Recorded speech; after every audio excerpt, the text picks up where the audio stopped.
Are we live? Are we live? Are we live? Let us know if we're live, people, because we need to know if we're live because we want to talk about the 4th episode of Hard Knocks, which was probably the one that I enjoyed the most, for multiple reasons. As I retweet the stream, we like things when we agree with what they're doing. Well, yeah, it's always feels good, a little boost to the ego, like, oh, the team I follow, they agree with what I want them to do.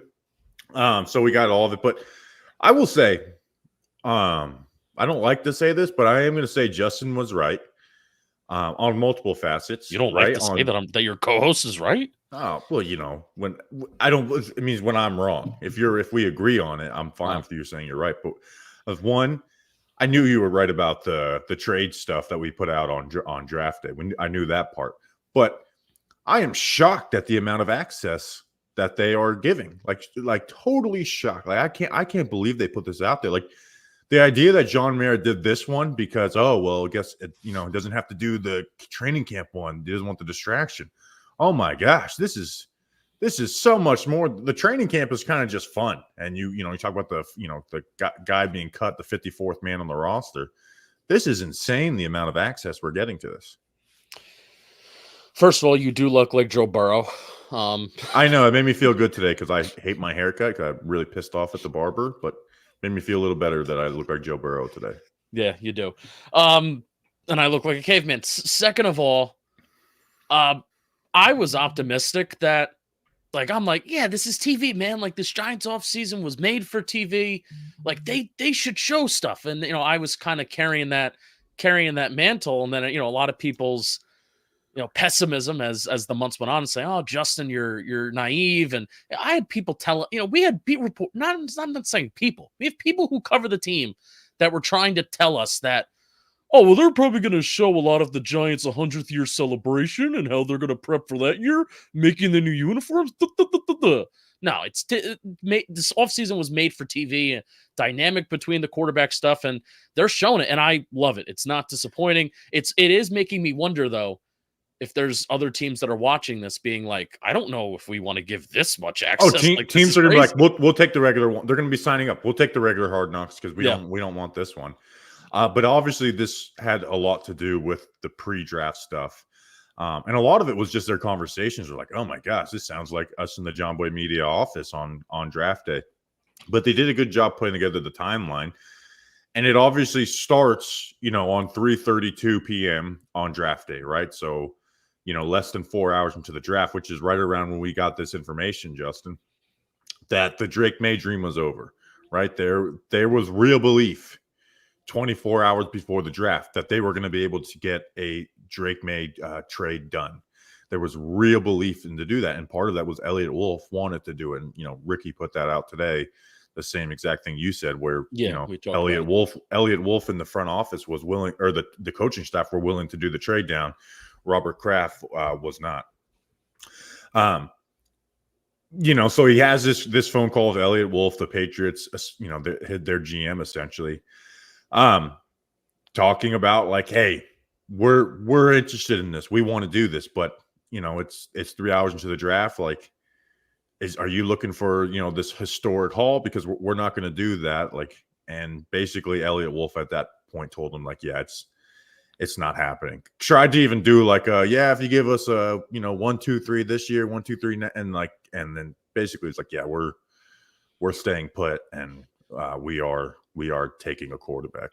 Yeah, do you remember the exact offer? Because I had an idea on the exact offer where it was the first this year, the second this year, and pick 107, and then next year's first 2. Like, and they talked about it. They put it out in the preview today that they were talking about it would be a Hail Mary of an offer that Joe Schoen would have to give the Patriots, and they talked about exactly that kind of scenario. But they just, at least the Patriots as a front, were never interested. But I think there's more behind the scenes. This isn't talking Pats, but like I said, I think there was more 24 hours before they were.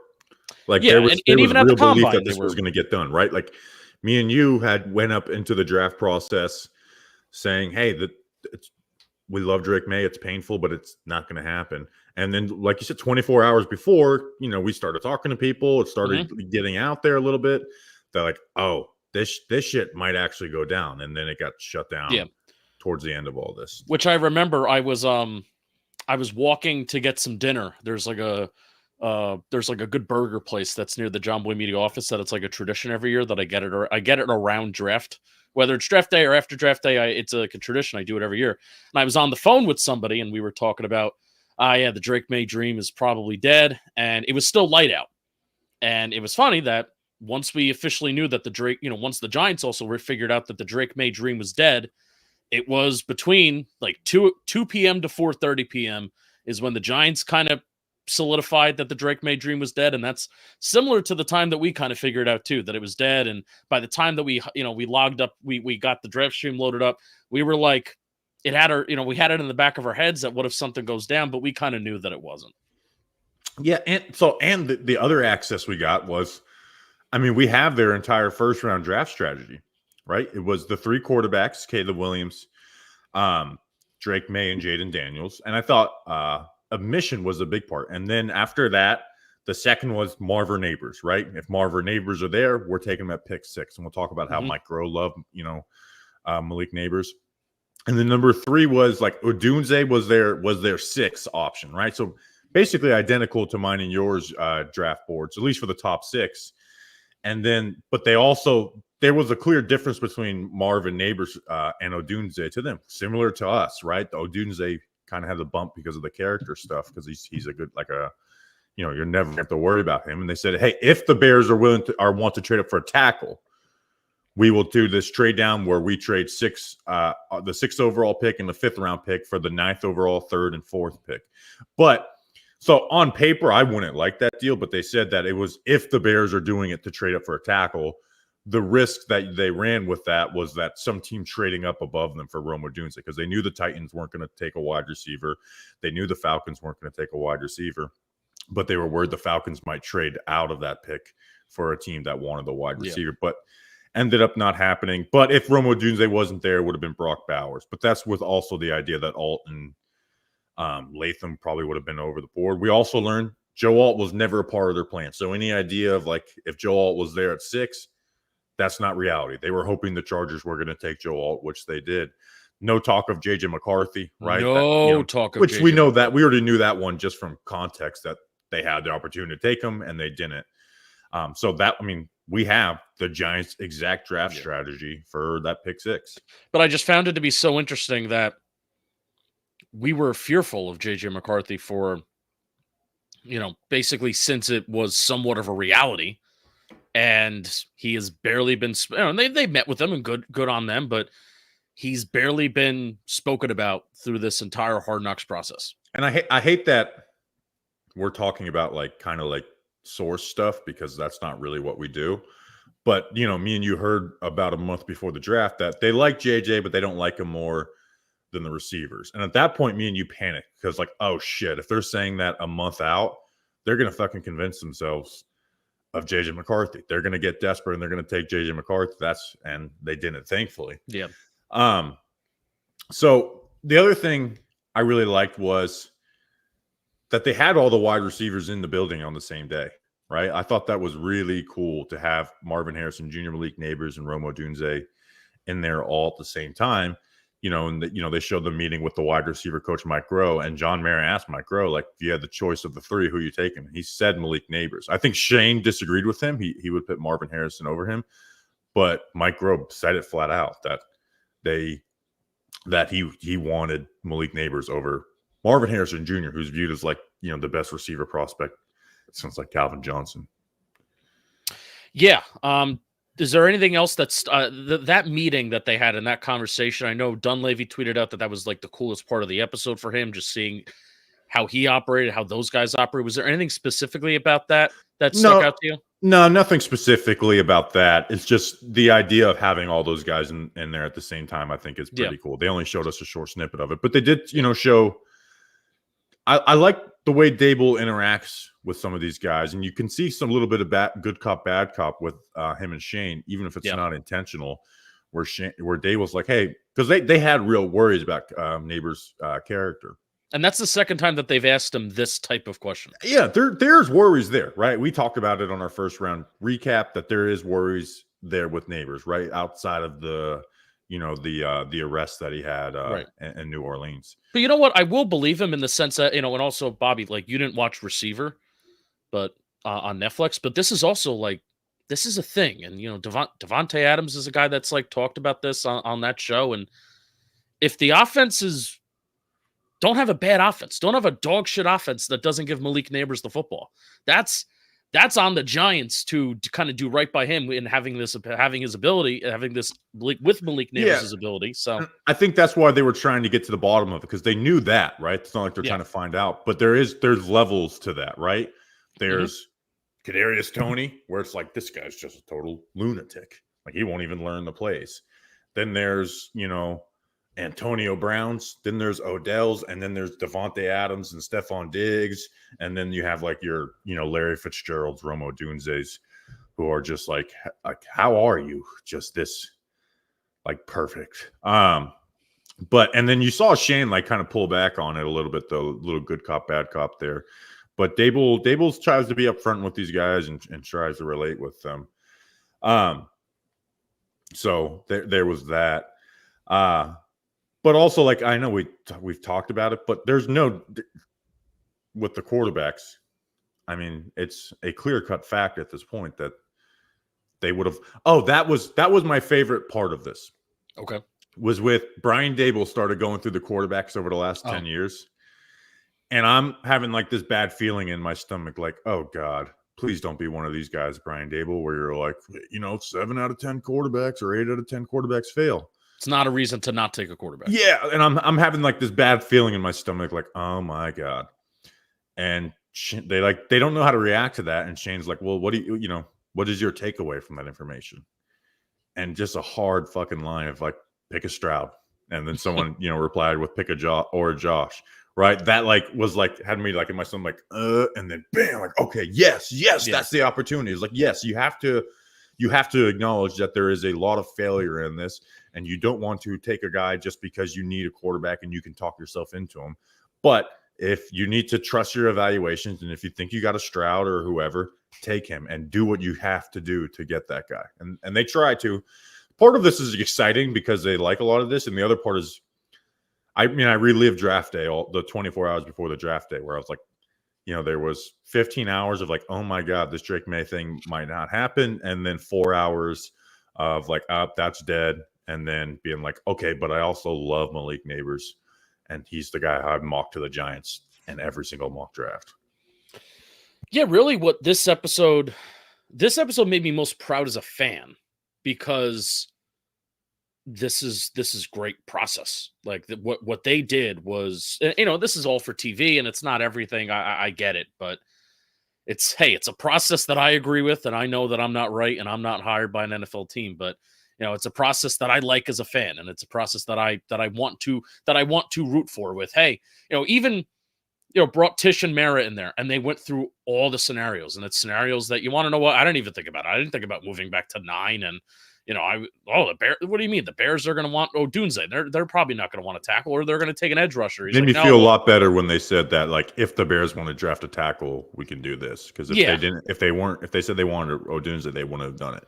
Which honestly, the most bothersome John Mara part of this episode is he was just like, well, we could just end it with Malik Neighbors and just take him at 5. And Joe Shane's like, no, like we're supposed to have backup plans and have alternative plans, and all these things kind of worked out. I didn't catch that. Oh, yeah. Well, I may be reading a little too much into it, but anything that John Mara does on the show really annoys me. But Mara was kind of like, well, he was fine in this episode. Well, if Neighbors is just going to be there, shouldn't we just do it? And Joe Shane's like, yeah, we should, but we should have like these backup plans in case anybody trades up for Malik Neighbors, which is yes, because Dave Gettleman wouldn't ever pick up the fucking phone. 2018 flashback. Sorry. What about 2020? Yeah, blah, blah, blah.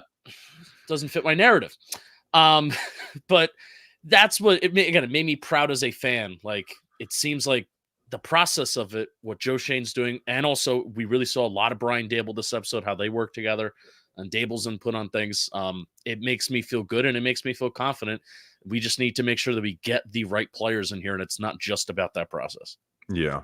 I did like, when Mayor's like, I'll have palpitations if we pull this off. But also, it's like, hey, I learned 20 years ago, if you guys have a conviction on a guy, go ahead and do it. Yeah.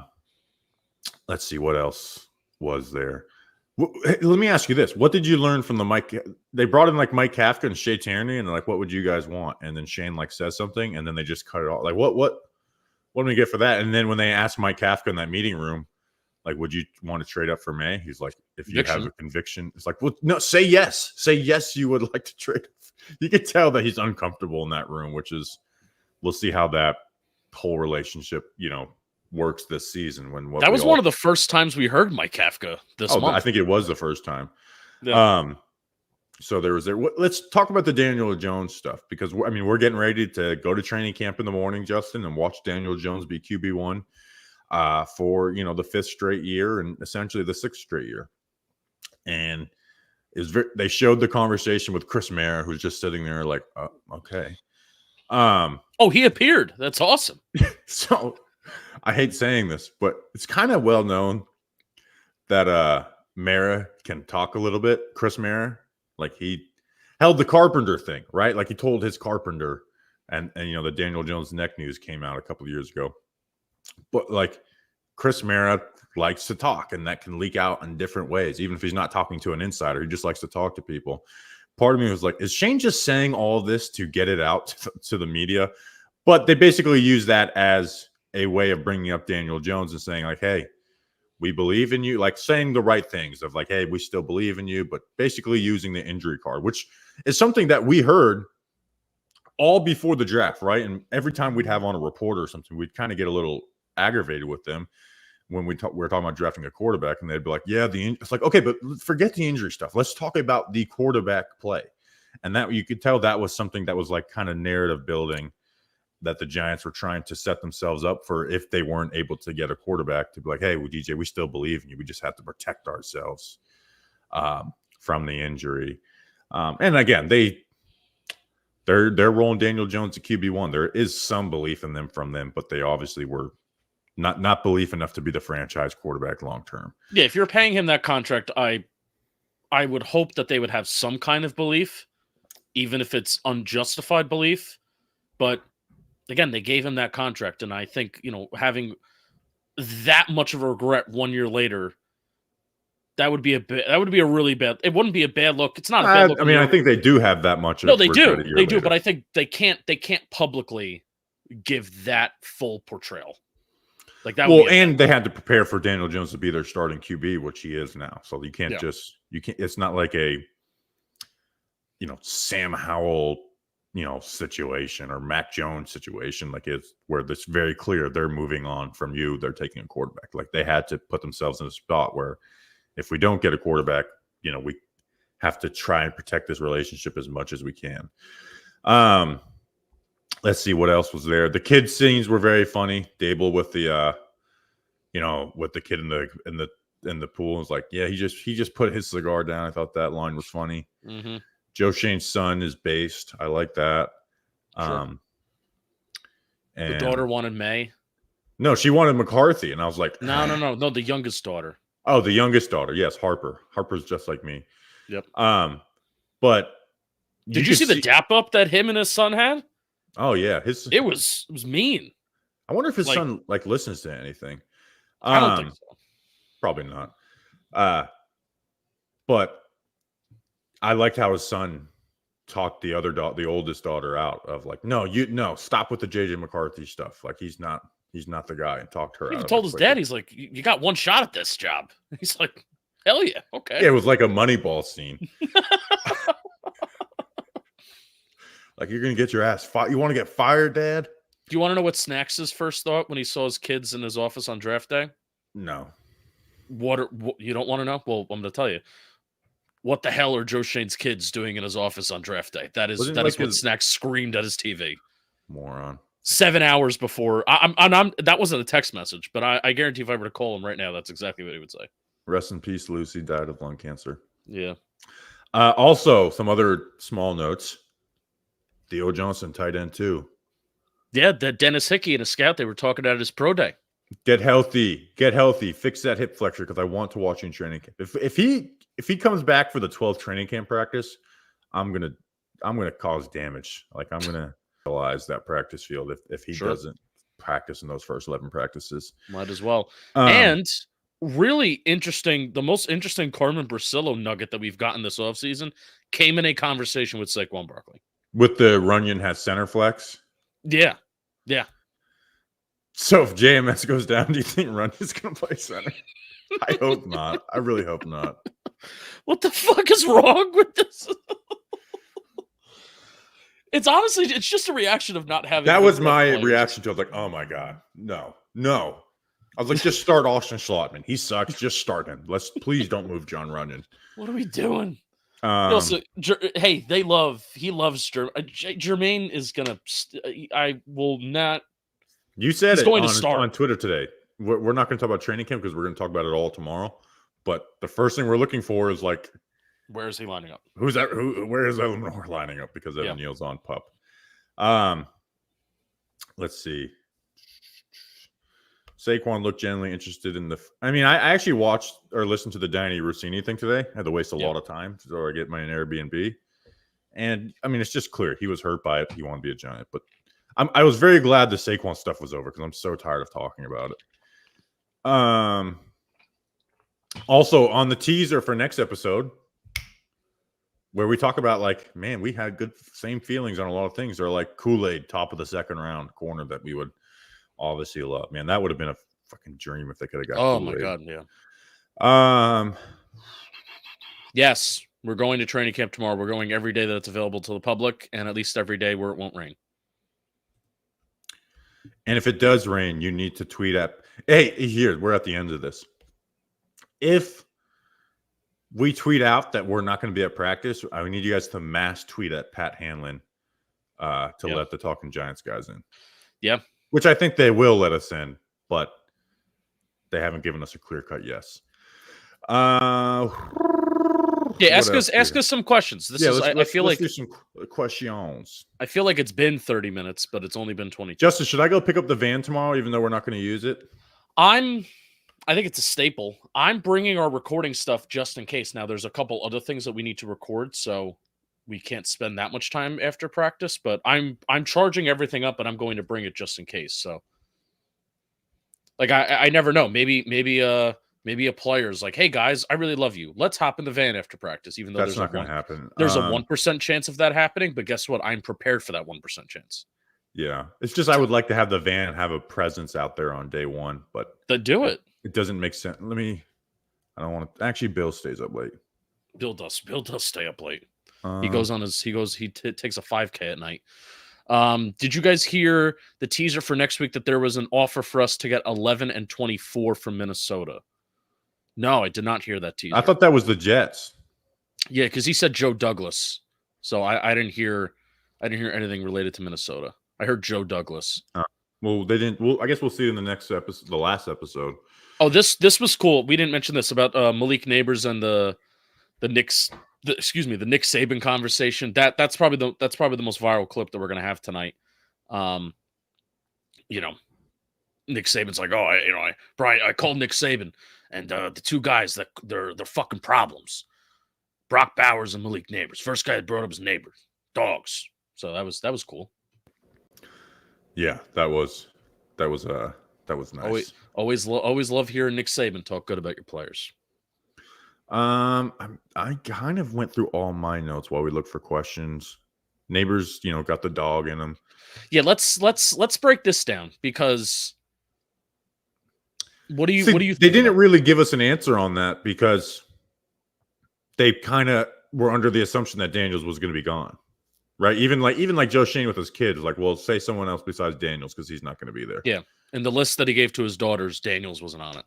Yeah, because they just knew he was. So but the one thing we did learn is they would have been willing to trade up for him, which to me it would have been risky. That would have been, when I went and looked at my big board for draft day, and I like Jaden Daniels was 3 after Caleb and May, and I put in parentheses like risky, but I'd take the swing because I think he's got the talent that you do take a swing on, but you can also be part of that list that, Brian Dable was reading off of the quarterbacks over the last 10 years. Where I have a lot more confidence that Caleb Williams and Drake May won't wind up on that list. Um, I'll talk about this. Never been to training camp. What is the setup? Are players interactive with spectators? Do you all have interviews lined up during it? We have interviews with beat reporters. The setup of training camp is a free practice. You have to get tickets. They offer food. You have to pay for the food and drinks and stuff like that. They don't let you film during 11-on-11 and team periods. If you have a kid that's under like 11 years old or 14, whatever, you can get autographs, and there's autograph lines and stuff like that. It's good for kids.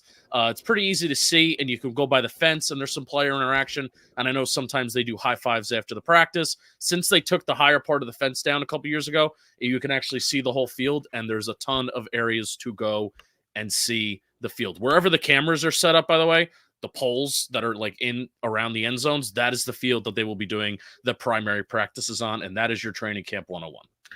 Excited to see everyone there tomorrow. I guess we could finish it now. You know, we've hit on everything. So excited to see everyone that's there tomorrow or whatever practice you guys make it out to. Please, I'm sorry, I was reading the text from Bill. Excited. Come say hello. Excited for camp. I have an awful buzz cut, but it's okay. We're going to be. And I have an awful beard growing. Your beard's pretty good. I told you, if you're going to do it, you gotta dedicate it to it. So now it's too crazy. Yeah, I guess I haven't seen it in person yet. I'll judge it tomorrow. So Justin, I'll see you tomorrow. Listeners, I hope to see you guys tomorrow as well. We will see you then. Until then, let's go Big Blue.